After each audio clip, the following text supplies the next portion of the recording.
It's very simple. I mean, the thing was started by Indians, and you know it very well. After false allegations of the Pulwama suicide attack, they are the ones who said that no talks, and now we will teach a lesson.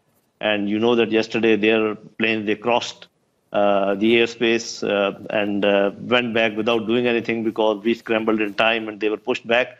But because they had crossed the red line, so we had to respond, and that response you have seen today. And I think this is a very measured and a very proportionate response, and we expect that Indian military and political leadership, they understand the message that has gone from our side, and we still vie for peace from here on. I think we will again restrain ourselves and wait for their understanding the situation and how the things can conflagrate into a very big thing which can put the future of 1.5 billion people of this area. And I think it is the responsibility of international community to try and understand this escalatory situation which has been initially created by Indians. Okay, can I General, can I just ask you about what you call a false accusation about that suicide attack that killed 40, at least, paramilitary Indian officers in Kashmir? You say it's false, but surely Jaish-e-Mohammed, which is based in Pakistan, it may be banned in Pakistan, but we know it's based in Pakistan. Jaish-e-Mohammed has claimed responsibility for that. Okay, so you are talking on the assumption that whosoever takes responsibility, that is always a fact. I mean, the man who carried out the suicide attack was found to be from that area, occupied Kashmir. And after 2 days, they themselves claimed that they have killed the mastermind, which means that he was also in occupied Kashmir. Their own general said that 2.5 tons of explosives cannot be exported from a neighboring country. And then the marking on the explosive, they were of Indians. The vehicle which was used, that was Indian. So if the suicide bomber was in that territory, if the mastermind was in that territory and the explosive used was there, so just if somebody claims that could be a false claim, and you understand very well what a false flag operation and how false claims are. This is a post-truth era, sir. And anybody saying that I have done it, it is not necessary that it has been done by them. No, so absolutely. We don't. I agree. That's a fair point.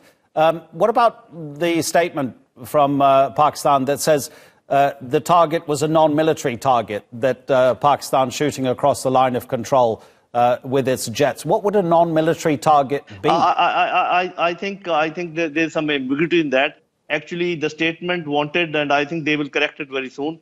What they wanted to express was that we are avoiding non-military targets, and we are only going for military targets.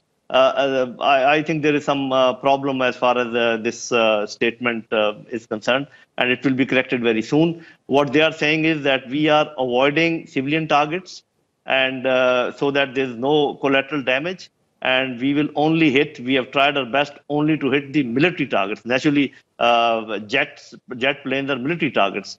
I think there's some correction required in this statement. Okay. Imran Khan is the Prime Minister. The country, I mean, you're a former army officer yourself, and most people know that Pakistan has a history of military governments, and the army is extremely powerful. Any civilian government has to consider the army's position on almost anything, not just a military situation as we have here now.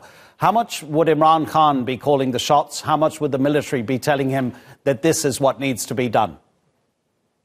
I think it is a normal practice in all the countries that whenever it comes to security matters, the suggestions and recommendations of the military, they are taken into account.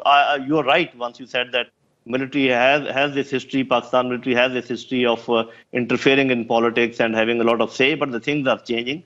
Military also has learned its lessons, and we understand very well. The present leadership is pro-democracy. They understand very well that military cannot handle things which are outside their purview. So I think Imran Khan is quite in control as far as politics and economy and all these things are concerned. But because the security matters are such that he does require input, and in every country that happens. So that input is going from military, and I think he's listening to that.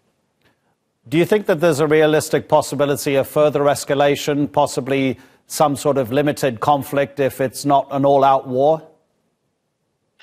I think if these two countries are left alone, and the international community remains oblivious of whatever happenings are taking place. There's a possibility of what you are saying.